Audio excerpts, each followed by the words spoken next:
В январе 2021 года Следственным отделом по городу Новокузнецк Следственного управления Следственного комитета Российской Федерации по Кемеровской области, прокуратуру Куйбышевского района с обвинительным заключением было направлено уголовное дело по признакам преступления, предусмотренного частью 1 статьи 318 Уголовного кодекса Российской Федерации, то есть применение насилия в отношении представителя власти в связи с исполнением им своих должностных обязанностей.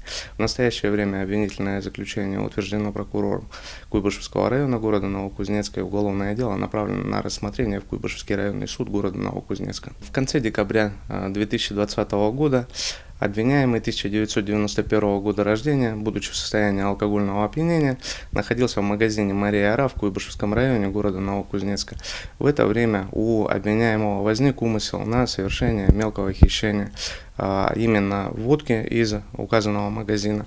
Участковый уполномоченный полиции отдела полиции Куйбышевский выявил данное правонарушение и начал пресекать его. Обвиняемый нанес участковому не менее одного удара своей головой в лицо, в связи с чем у потерпевшего образовался ушиб левой скуловой области и ему была причинена физическая боль. Обвиняемый ранее привлекался к уголовной ответственности, в настоящее время юридически не судим.